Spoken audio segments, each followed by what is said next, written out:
Et le 16 décembre 2012, j'ai retrouvé mon fils pendu dans son appartement. Il avait 21 ans. C'était à 13 ans, un peu plus de 13 ans. Et je suis toujours fracassé par ça. Le temps n'y fera rien pour le faire. Hein. Il y a pas de, je vivrai avec ça.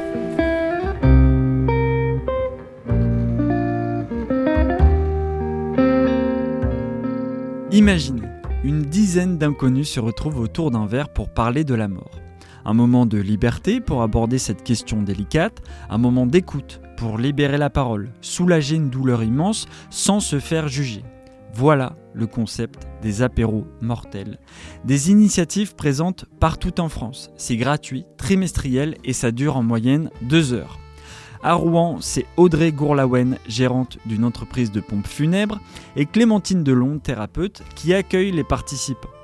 Elles animent, cadrent, accompagnent. Dans ce nouvel épisode du podcast Les gens du coin, je vous propose de vous joindre à ce groupe pour comprendre ce qu'il s'y passe. Et surtout pour comprendre que bien souvent, les personnes se retrouvent seules face à leur deuil.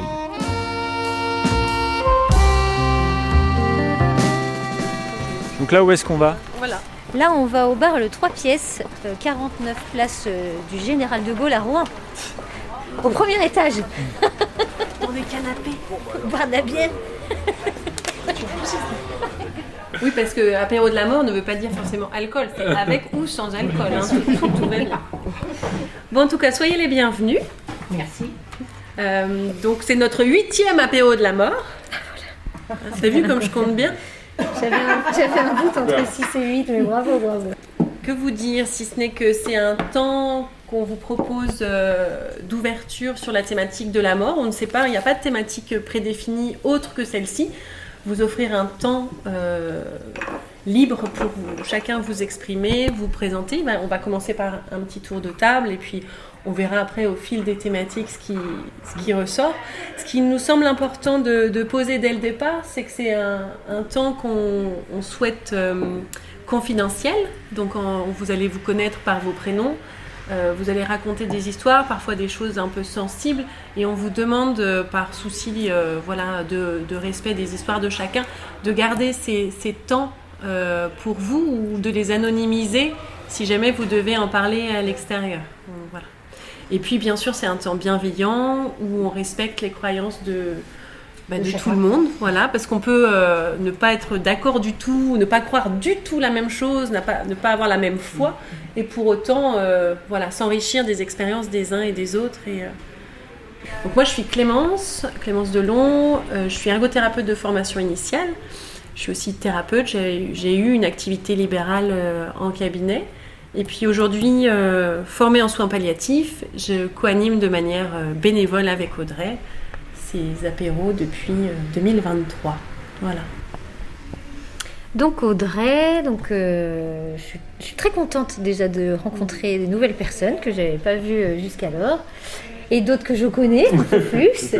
Et donc moi je m'occupe des pompes funèbres L'Autre Rive à Rouen, donc c'est juste à côté. Donc mon travail c'est d'accompagner les familles en deuil et de préparer les cérémonies. Et donc en fait moi je suis contente d'animer ces ateliers parce que c'est différent de ce qu'on peut rencontrer quand on travaille dans le milieu des pompes funèbres. Et c'est surtout une occasion de discuter de manière aussi très transparente, voilà, je dirais très humaine. C'est ça qui, moi, est important pour moi ici. Bon, c'est Nadia. Nadia, très bien. Et en fait, j'ai perdu mon mari fin août.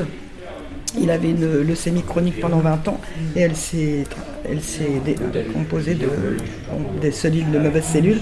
Elle est devenue aiguë myéloïde. Et donc, pendant le protocole avait très très bien marché.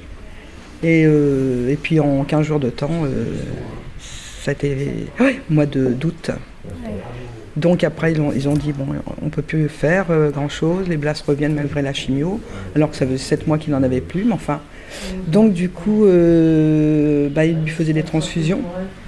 Et comme il avait une insuffisance cardiaque, c'est le cœur qui a dans l'ambulance qui a lâché. C'est pour ça que je suis là. D'accord. Et donc, ma fille m'a dit « Maman, il faut que tu y ailles ». Donc, j'ai dit « Allez, j'y vais » parce que vraiment, j'avais envie Ouais. J'ai pas eu de retenue, j'ai eu du mal à me garer. Mais en fait, j'ai dit, faut que j'y arrive, faut que j'y aille. Mais par contre, je suis très très bien entourée, je suis très active, j'ai toujours été comme ça. Je suis très active, je fais plein de choses. Au début de sa maladie, il avait peur, il était avec elle, il avait peur de mourir. Et on lui a dit, mais non, regardez le protocole, il marche très bien. Donc il est sorti, il était très bien. Il était très bien pendant 7 mois. Mais au bout de 7 mois, quand il a vu que les cellules revenaient, il ne me disait rien, il parlait pas du tout. Il m'a jamais dit, ça y est, elles reviennent. Il parlait plus. Non, il s'est dit, il arrivera ce qu'il arrivera en fait. C'est dans sa tête, je pense que c'était ça.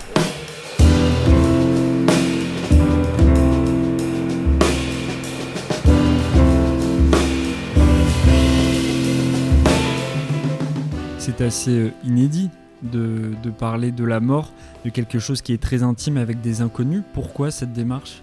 Quand les gens, par exemple, viennent de vivre un deuil, nos proches sont prêts à en parler quelques mois après le décès. Et au bout de 6 mois, ça devient de plus en plus difficile d'en parler avec ses proches parce qu'eux, leur vie continue et nous, on est là avec notre tristesse et on se sent moins compris. Et aussi, il y a parfois un malaise. Nos proches n'osent pas non plus, n'osent plus poser de questions et en fait vont pas ouvrir le sujet. Donc ces personnes qui ont besoin d'en parler, par exemple au café mortel ou aux apéros de la mort, ils trouvent l'opportunité de parler de ce qu'ils ressentent et de trouver des personnes qui vivent parfois la même chose. Donc en fait, ça fait écho.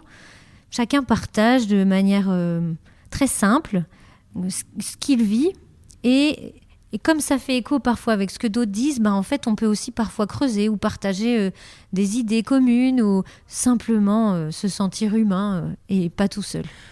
Alors, on a eu des très jeunes, on a eu des jeunes autour de 18 ans, c'était notamment lors du premier café. On a des personnes plus âgées qui sont concernées par des personnes qu'elles ont perdues, mais qui se sentent aussi très concernées par leur propre mort à venir.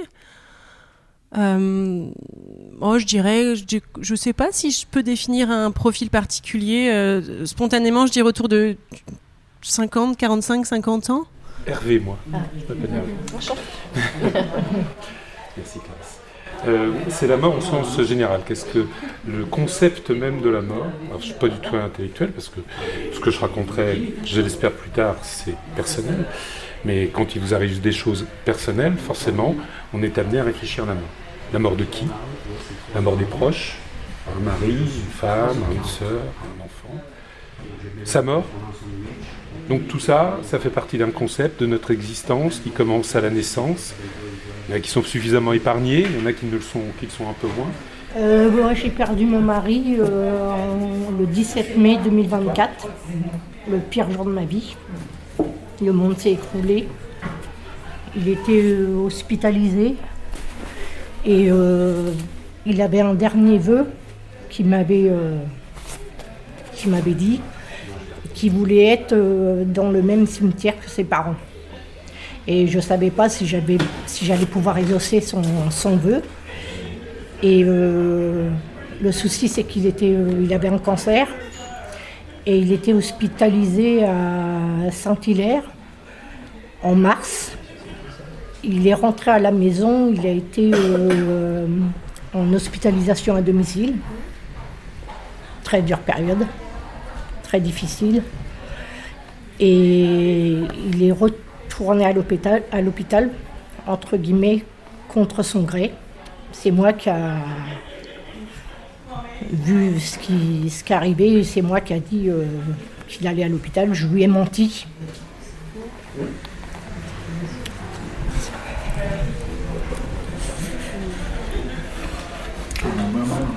C'est dur.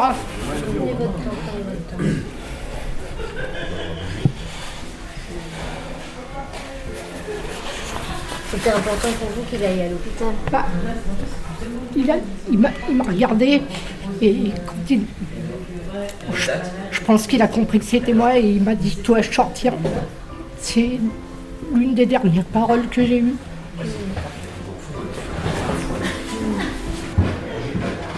Prenez le temps dont vous avez besoin. Vous souhaitez qu'on passe à quelqu'un d'autre? Ok.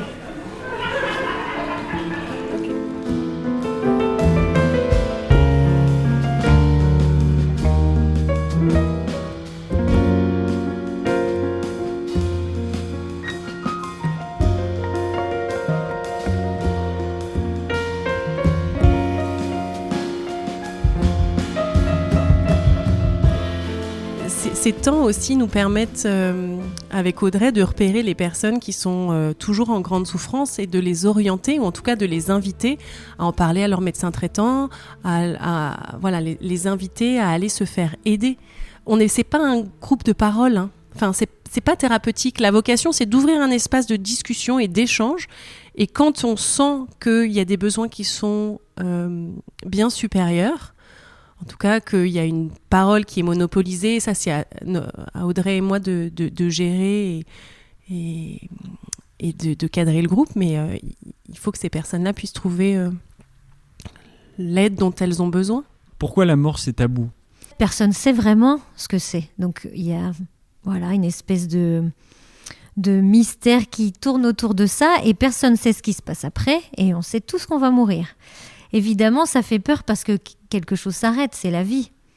Mais avant la vie, il y a bien quelque chose d'autre probablement. Et en fait, il y a bien la vie qui démarre. Donc pourquoi avant ce serait pas la mort finalement ? Et que c'est plutôt à voir comme un cycle plutôt que quelque chose de définitif, où tout s'arrête. Pourquoi pas si on a cette croyance-là, mais ne pas en parler, c'est faire comme si ça n'existe pas, alors qu'en fait ça existe. À partir du moment où on est, en fait on sait qu'on va mourir. À partir du moment où on donne naissance à un enfant, on sait qu'on donne aussi la mort en fait. Alors on le sait, évidemment quand on met un enfant au monde, on va pas se dire oh là là, je viens de lui signer son arrêt de mort. Ben non, mais sauf que dans la réalité c'est ça en fait. Et le 16 décembre 2012, j'ai retrouvé mon fils pendu dans son appartement. Il avait 21 ans. 4 jours avant, on avait fêté son anniversaire. On était gays comme pas possible. Je l'ai trouvé comme ça. Je me suis précipité sur lui. J'ai essayé de le dépendre. Il était tellement lourd que j'étais obligé de le reposer jusqu'à temps que j'aille chercher un couteau. Je l'ai redépendu. J'ai fait ça. Voilà. Ça a marqué. Vous l'imaginez tous bien. C'était à 13 ans, un peu plus de 13 ans, et je suis toujours fracassé par ça. Le temps n'y fera rien pour le faire. Hein. Il y a pas de, je vivrai avec ça. Voilà, et bizarrement, ma femme et moi, non seulement on est restés ensemble, ce qu'il a encore statistiquement pas là, parce qu'il y a, je crois qu'il y a plus de 70% des parents, des 70%, je crois, des parents qui se séparent dans ce laps de temps. J'ai eu des amis, j'ai eu de la famille, j'ai des gens qui m'ont fait aider, mon médecin traitant qui m'a engagé vers un psychiatre, qui m'a aidé pendant 10 ans. Pendant 10 ans, j'ai pas voulu lâcher l'affaire. Pendant 10 ans, j'ai pensé tous les jours à me suicider. Pendant 10 ans, chaque fois que je voyais un lampadaire ou un arbre ou quelque chose comme ça, je dis si lui il l'a fait, pourquoi moi je ne le fais pas, tellement je suis malheureux.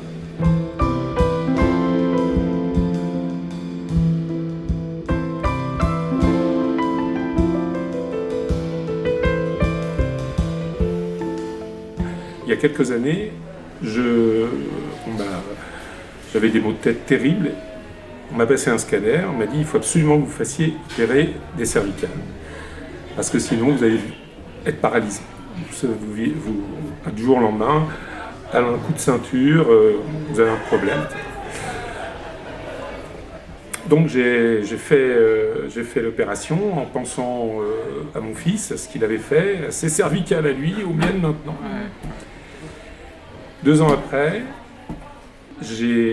alors ça n'avait rien à voir avec ma malformation au départ, mais j'ai été suivi par un cardiologue qui m'a dit là il y a un gros problème. Si vous continuez comme ça, non parce que je faisais rien, mais il y a un problème de déformation de votre cœur, il va exploser, il faut que vous fassiez une opération risquée. Encore un petit peu la mort qui frôle là, et donc je dis oui, il n'y a pas de problème, moi j'y vais, oui, il faut signer où oui, non mais il faut la faire de toute façon, parce que vous pouvez quitter descendre l'escalier, que ça éclate, etc. Bon, pas de problème, je me fais opérer par un super chirurgien ici, génial. L'opération se passe mal parce que, à cause de mes chirurgies d'avant, je meurs sur la table d'opération, il recommence l'opération et il me ressuscite. Alors je vous rassure, hein, j'ai pas vu les petites Le tunnel, la lumière. Je ne me souviens absolument de rien, je me suis rendu compte de rien. Le lendemain, j'étais là, je voyais tous les gens affolés à côté de moi, aussi bien les anesthésistes que les chirurgiens. Ils étaient là, et qu'est-ce qui se passe là? Vous avez perdu tout votre sang, vous êtes mort sur la table d'opération, etc. Je dis bon, ben, c'est bien. Et ma fille et ma femme, etc. Ah oui, c'est sûr. Et puis, parce que sans doute, vous avez raison, il y a la vie toujours qui est là. Dès le lendemain, je marchais avec un déambulateur. Le lendemain, je marchais avec des béquilles. Et 3 jours après, je marchais dans le service. Sauf que ce choc opératoire et l'opération était tellement importante, tellement mal passée, que mon système immunitaire était à plat. Et donc un petit cancer qui était là, bien dormant de son côté, a trouvé que c'était une bonne idée de faire une autoroute. Il s'est dit tiens, il y a un truc à faire. Et donc une rapidité en l'espace de 3 mois. J'ai été opéré le 1er juin, on a découvert mon cancer au mois d'octobre. Bon, voilà. Aujourd'hui j'ai des métastases un peu partout, je suis en chimiothérapie, il est très très agressif, etc. Donc là, forcément, la mort, elle se rapproche un peu plus. Elle vous met la main sur l'épaule, comme on dit parfois.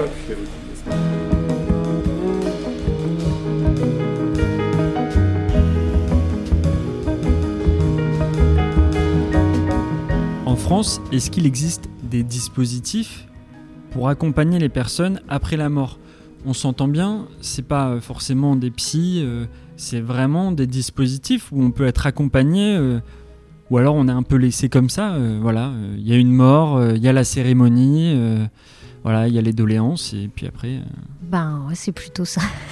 En fait, il y a peu de... Si on n'est pas moteur dans la recherche d'accompagnement, il n'y a rien. C'est-à-dire qu'il faut chercher soi-même pour pouvoir trouver des lieux où on puisse justement déposer ses réflexions, ses pensées, sa souffrance parfois. Et non, des lieux... rien n'est proposé aux personnes qui sont en deuil. Et ça, d'ailleurs, c'est même valable dans le travail. En fait, on perd un proche et puis en fait, au bout de 6 jours, on est censé revenir quand c'est les personnes les plus proches de soi. Mais en fait, au bout de 6 jours, évidemment, rien n'a changé. On a quand même perdu son proche et retourner au travail, parfois, c'est compliqué. Et ça, c'est des thèmes qui sont très peu abordés, justement, dans l'accompagnement. Alors, c'est pas très photogénique, mais je voulais montrer, grâce à Audrey, ce qu'on a pu réaliser de la tombe de mon fils, qui est aussi la mienne. Voilà. Oui. Alors, donc, c'est une tombe faite à partir d'une œuvre de mon épouse, qui est très colorée, orange.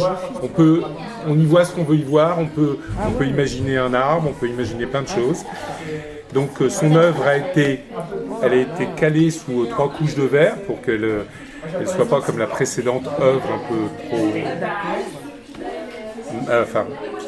qu'elle dure. Normalement, c'est fait pour durer des décennies.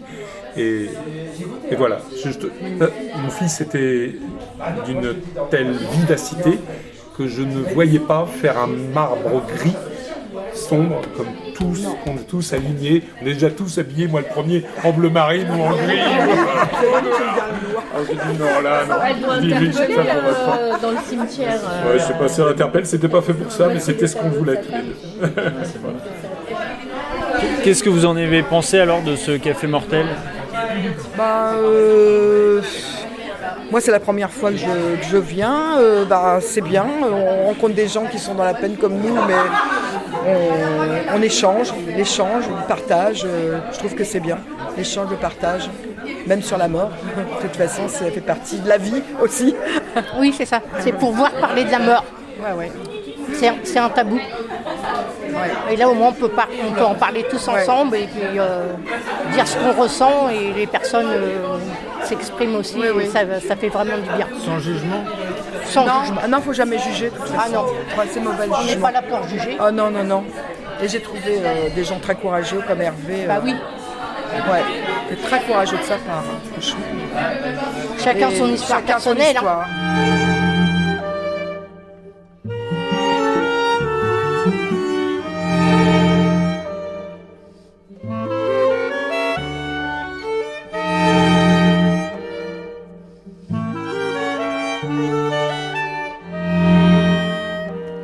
Merci à Audrey et à Clémentine pour avoir bien voulu m'accueillir dans ce groupe de parole. Merci aussi à tous les participants qui ont bien voulu témoigner dans cet épisode. Merci enfin aux journalistes de 76 Actu, notre local, sans qui ce reportage n'aurait jamais pu voir le jour. Vous venez d'écouter Les gens du coin, une série dont l'objectif est de raconter la vie des humains qui habitent à côté de chez vous. Si vous avez aimé l'émission, n'hésitez pas à la partager, à la commenter ou à vous abonner. Nous, on se dit à la semaine prochaine.